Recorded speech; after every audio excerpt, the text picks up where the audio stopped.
Kalau mau maju pilkada di 27 November itu harus mundur. Artinya DPR bicara itu profesional, tidak bicara secara subjektivitas. Kita belajar dari Pilpres, ternyata masih banyak nih data-data ganda. Nah, kalau di pilkada ini data itu didapatkan hanya dari satu sumber. Jadi seharusnya tidak ada yang lain. Ketika para kandidat, para calon itu terpilih, masyarakat bisa menagih terhadap visi misi yang sudah mereka ungkapkan. Jadi jangan dia memilih orang yang tidak jelas. Gimana kalau lawannya kota kosong?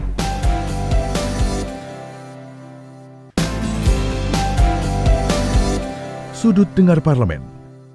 Halo, apa kabar? Balik lagi di Sudut Dengar Parlemen, tentunya dengan Nadia Kanaya. Apa kabar nih semua pendengar dari Radio Republik Indonesia RRI, kemudian pendengar dan pemirsa TV Parlemen maupun Radio Parlemen dan juga YouTube-nya TV Parlemen. Aduh, senang sekali balik lagi. Kita mau bahas apa sih, Nadia? Nadia balik mulu deh. Iya, kita mau membahas yang akan running di 27 November 2024. Lama amat. Emang ada event apa? Ada event Pilkada serentak. Wah. Jadi habis nyoblos di Februari 14 Februari kemarin, sekarang kita persiapan lagi untuk Pilkada serentak di 27 November 2024. Gimana? Sudah mulai ramai suasana politik di daerah, siapa ya calon gubernur, wali kota dan lain sebagainya di wilayah aku. Nah, kita bahas selengkapnya gimana sih persyaratan yang harus dipenuhi oleh calon kepala daerah yang akan ikut di Pilkada 27 November nanti. Terus isu-isu soal melawan kota kosong ini juga ramai. Nah, kita bahas. Terus katanya yang sudah masuk di legislatif harus mundur nih kalau akan melakukan pencalonan di Pilkada ini. Benar nggak? Kita bahas selengkapnya bareng sama anggota Komisi 2 DPR RI, Bapak Gus Pardi Gaus. Apa kabar, Bapak? Baik, Assalamualaikum warahmatullahi wabarakatuh. Waalaikumsalam warahmatullahi wabarakatuh. Selamat siang. Siang, Bapak. Siang. Kemarin udah membahas soal PKPU-nya juga ya. Udah sempat ada rapat dengan KPU untuk membahas pilkada ini. Sejauh ini pembahasannya poinnya apa, Pak, dalam rapat tersebut? Kemarin yaitu hari Selasa, kami Komisi 2 melaksanakan RDP, rapat dengar pendapat dengan penyelenggara pemilu, yaitu KPU, Bawaslu, DKPP, dan juga termasuk pemerintah, dalam rangka mengkonsultasikan tahapan-tahapan pemilu yang kemarin itu ada 2 PKPU yang disampaikan oleh KPU untuk dimintai persetujuan dari Komisi 2. Apa itu? Yang pertama adalah daftar pemilih. Oke, daftar pemilih. Yang kedua adalah syarat pencalonan kepala daerah. Oke, jadi udah keluar nih ya persyaratannya ya. Berarti sudah bisa dong kita menjawab. Memang benar yang maju menjadi, yang sudah masuk nih namanya jadi legislatif, kalau mau jadi kepala daerah harus mengundurkan diri. Memang sebelumnya itu terjadi debat tebal. Ada di antara komisioner itu yang menyatakan tidak boleh maju tapi mundur. Ada lagi yang mengatakan tidak perlu mundur.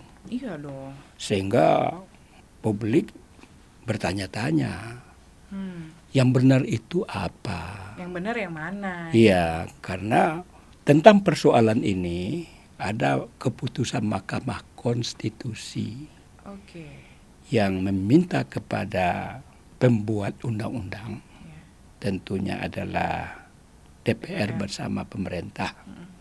Kami malam kemarin sudah melakukan konseling. Kemarin sudah terjawab dengan kesepakatan saran dan pendapat dari kawan-kawan. Artinya adalah keputusannya bahwa caleg terpilih 14 Februari 2024, apakah dia itu DPRD kabupaten, kota, provinsi, ataupun pusat sekalipun. Kalau mau maju pilkada di 27 November, itu harus mundur. Wow, harus mundur berarti ya. Iya, Gimana dong? Yang kemarin sudah masuk di iya. pileg-pileg ini kira-kira harus mengorbankan suara-suara itu dan kembali berjuang di pilkada.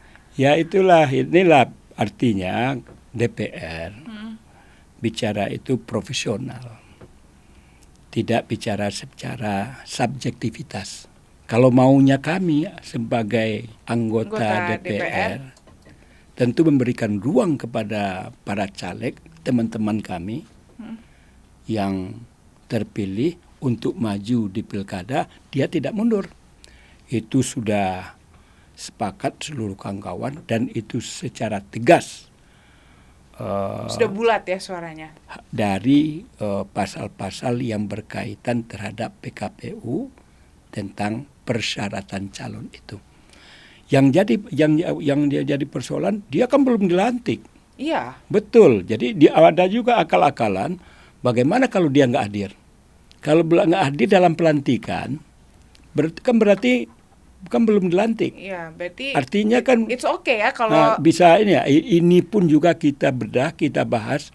Pokoknya anggota dewan terpilih harus mundur.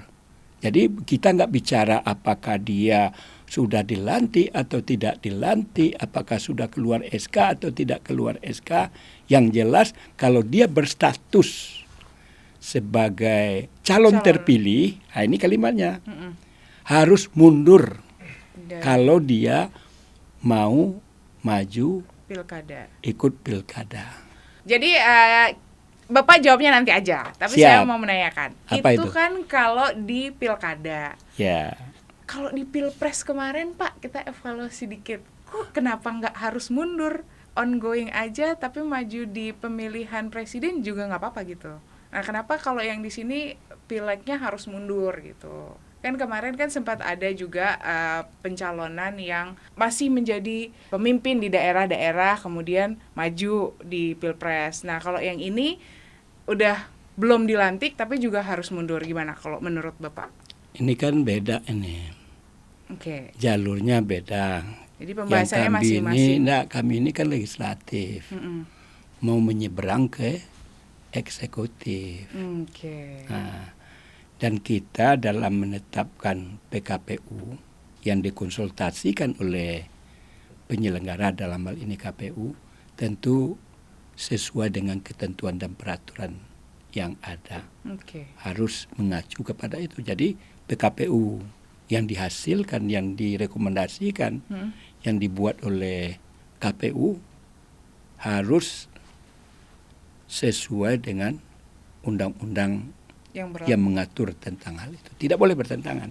Oke. Kalau gitu nanti saya akan balik lagi karena udah dikode harus jeda nih Pak. Saya mau menanyakan soal data ganda. Karena kan ini juga kita harus menyesuaikan karena di Pilpres kemarin ternyata tetap ada isu terkait dengan pemilih ganda ya Pak untuk datanya pemilih. Nah, apakah di Pilkada ini juga menjadi isu dan harus mendapatkan perhatian dan antisipasi? Kita bahas lebih dalam hanya di Sudut Dengar Parlemen.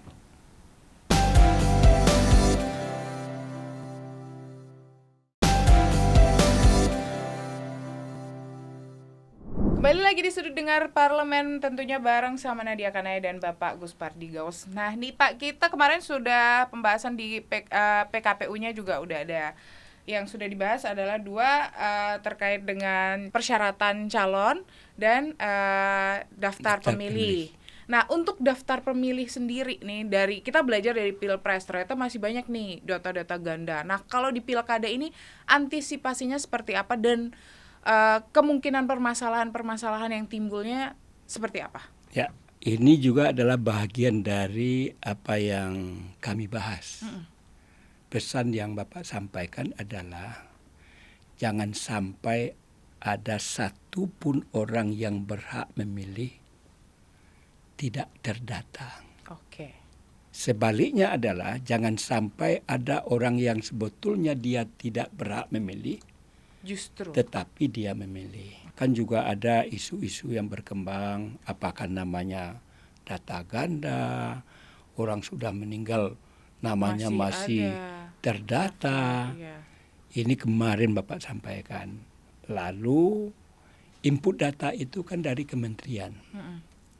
Input data itu dari Kementerian Dalam Negeri. Kan ada namanya Dirjen Dukcapil. Yes. Jadi data itu didapatkan hanya dari satu sumber. Jadi Yaitu seharusnya tidak ada yang lain. Supaya apa? Jangan menimbulkan kerancuan dalam berbagai hal. Oleh karena itu, sesuai aturan yang ditetapkan oleh undang-undang, 6 bulan sebelum pelaksanaan pilkada ini, itu daftar DP4-nya itu sudah harus diserahkan oleh kementerian. Kemarin pihak pemerintah, yaitu dari Kementerian Dalam Negeri, sudah menyampaikan bahwa beliau sudah menyerahkan kepada KPU daftar pemilih atau DP4 sebagai data bagi KPU untuk ditindaklanjuti sebagai daftar pemilih. Oke, berarti sebenarnya sudah clear untuk tahapannya gimana, jangan sampai ada permasalahan-permasalahan yang mungkin terjadi. Jadi karena sifat daripada pemilih ini dinamis, jadi dia tidak pasif. Bisa saja dia bergerak. Iya betul. Kenapa? Bisa saja hari ini umurnya baru 16 tahun 7 bulan. Begitu di bulan Oktober atau November. Tahu-tahu di November dia sudah lewat dari umur 17. Yes. Atau umurnya baru 16 tahun, dia nikah. Atau sebaliknya, tadinya dia TNI, dia sudah pensiun. Oke. Itu juga berpengaruh ya Pak ya? Atau dia ini sekarang anak muda baru tamat kuliah, dia masuk wajib militer. Iya. Ke TNI Polri. Iya. Nah, ini pun juga Bapak sampaikan kepada KPU agar dicermati kedinamisan terhadap daftar pemilih itu. Oleh karena itu, tolong dicermati secara arif dan bijaksana dan dilakukan secara profesional. Oke Pak, jadi kita tadi kan udah tahu nih kalau ada jangka waktu 6 bulan ya yang harus untuk memastikan untuk datanya. Nah sebenarnya tahapan-tahapannya seperti apa sih yang sudah dibahas kemarin? Ya tadi kan bicara tentang daftar pemilih yang disampaikan oleh kementerian sebagai bahan rujukan bagi KPU. Ini loh orang-orang yang berhak untuk memilih. Kemarin juga kita membahas PKPU yang berkaitan tentang persyaratan calon yang ingin maju sebagai kepala daerah, baik di kota, provinsi, ataupun di kabupaten. Jadi ini pun juga sudah ditetapkan, di mana kalau calon perseorangan pendaftarannya sudah dilakukan, apa artinya persyaratan untuk perseorangan ini kan berbeda dengan yang diajukan oleh partai politik. Oh gitu ya Pak ya? Dia kan harus ada mendapatkan dukungan dari masyarakat. Berapa? Mengumpulkan KTP. Oh gitu. Itu dilakukan, syarat dukungan itu dilakukan dari tanggal 5 Mei sampai 19 Agustus. Lalu setelah itu tanggal 24 sampai 26 Agustus KPU mengumumkan kepada seluruh masyarakat Indonesia tentang pendaftaran calon pasangan calon. Ya, jadi tanggal 24 sampai 26 itu KPU mengumumkan ke seluruh anak bangsa siapa yang mau ikut pilkada, itu rentang waktu pengumuman itu dilakukan. Kemudian tanggal 27 Agustus sampai 29 Agustus adalah waktu yang disediakan oleh KPU bagi pasangan calon, tentu itu dari partai politik yang mengusung atau gabungan partai politik, itu masa pendaftarannya itu ranahnya adalah tanggal 27 sampai dengan 29 Agustus. Jadi jangan sampai kelewat, jangan sampai telat juga ya. Iyalah, makanya ini penting nih informasi yang kita sampaikan, sehingga kalau ada di antara siapapun yang berminat, silakan bahwa datanglah kepada partai politik atau gabungan partai politik untuk mendapatkan dukungan karena yang mendaftarkan itu adalah partai politik.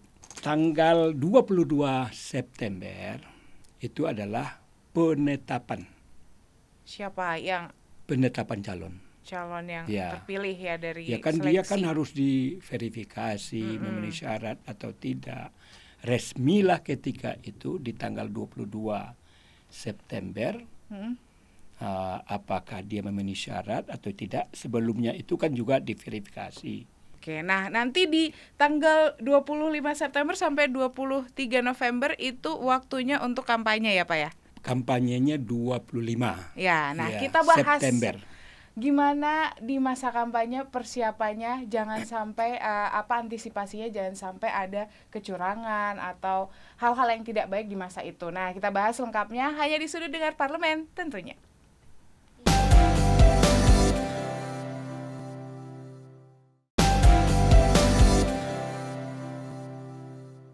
Kembali lagi di Sudut Dengar Parlemen. Di segmen terakhir kita mau membahas apa? Kita lanjutkan dulu nih soal pembahasan kampanyenya, persiapan kampanyenya. Yang harus diantisipasi adalah jangan sampai ada kecurangan dan jangan sampai, kan itu sudah ditentukan ya Pak di tanggal 25 September sampai 23 November. Jangan sampai ada yang mengawali. Kalau kata anak-anak muda nyolong start gitu. Memulai lebih dulu sebelum di tanggal itu. Nah, gimana ini untuk pengawasannya juga akan dibahas tentunya kan ya Pak?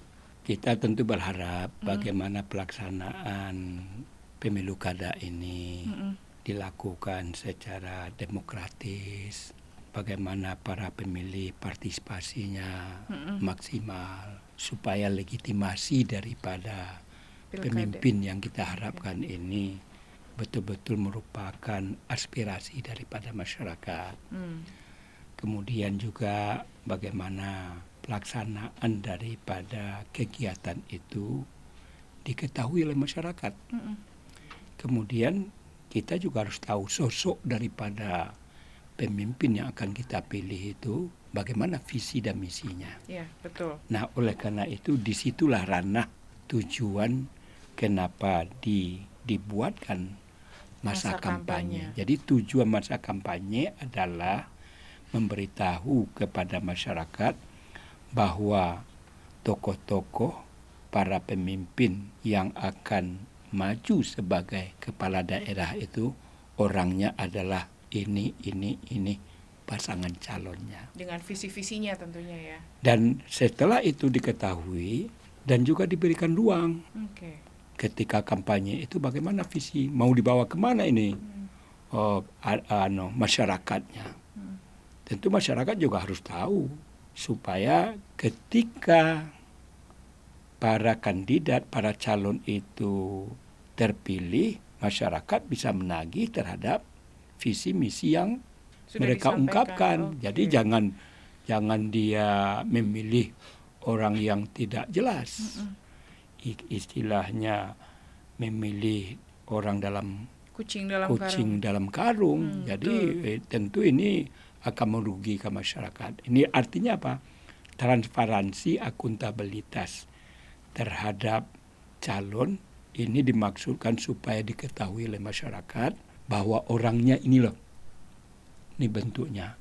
Dan kita akan bisa lihat juga gesturnya, apakah cocok orang ini yang akan memimpin daerah kita. Kemudian itu dari segi fisik. Kemudian dari apa yang akan mereka lakukan selama amanah yang kalau seandainya dia terpilih. Dia sebelum menjadi calon itu dia harus menyampaikan visi misinya. Apa yang menjadi program di daerah yang bersangkutan. Nah, oleh karena itu tentu saya berharap kepada masyarakat di tempat pelaksanaan pilkada itu jangan seperti memilih kucing dalam karung. Ini rugi loh kita 5 tahun ke depan kalau kita salah dalam memilih. Betul. Jadi artinya apa? Partisipasi pemilih sangat diharapkan dan para pemilih harus aktif dalam menyikapi calon yang akan tampil itu, dan juga kita harus tahu bagaimana visi misi mereka manakala dia diberikan amanah. Kalau seandainya dalam perjalanan orang yang mendapatkan amanah itu karena ada visi misi, kita bisa lihat sesuai atau tidak gitu. apakah dijalankan atau tidak, atau hanya melaksanakan kegiatan rutinitas atau bagaimana. Nah, jadi janji kampanye Oleh ini karena yang harus itu dijaga. hati-hati, jadi jangan abai. Oke. Dan juga perlu kepedulian. Nah, ini bahagian juga daripada sosialisasi kepada masyarakat terhadap pasangan calon yang akan maju itu. Oke, Pak, kalau masalah kampanye sudah, kita mau membahas yang kemarin sempat ramai adalah gimana kalau lawannya kota kosong. Ya. Nah, skema-skema ini itu juga kemarin sempat beberapa kali ramai di masyarakat, karena dulu kita juga pernah, Indonesia juga pernah punya cerita ternyata kota kosong yang menang. Nah, skema ini juga akan dibahas dan pasti akan dibahas dong Pak ya dalam peraturan PKPU-nya. Sejauh ini seperti apa Pak? Jadi memang kota kosong itu adalah sesuatu yang dilematis. Masa pilkada lawannya kota kosong? Ada kota kosong. Ngapain ada kota kosong di situ ya? Apakah ada visi misi daripada kota kosong? Nah, apa yang bisa dituntut Kenapa nanti? sampai terjadi ada kota kosong? Nah, inilah. Tentu kota kosong itu muncul dikarenakan biasanya yang melakukan itu adalah incumbent. Oke. Dia lakukan rekayasa, mengumpulkan partai-partai politik agar dia yang didukung. Sehingga dia menjadi calon tunggal. Itu lebih kuat gitu ya mungkin. Jadi karena nggak ada pasangan calon yang lain, yang dihadapi tentu namanya kota kosong.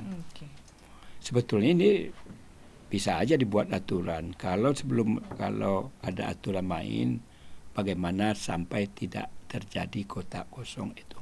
Tetapi sekarang ini dalam pemilu kemarin, apakah di Makassar, kemudian di Sumatera Barat juga 2020, 9 Desember, juga ada daerah, yaitu di Pasaman, bahwa bupatinya itu yang sedang berjalan, sekarang sedang berjalan itu semua partai politik mendukung beliau.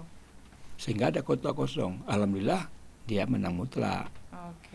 Tetapi ada juga di tempat lain, di Makassar dulu, bahwa yang menang adalah kota kosong.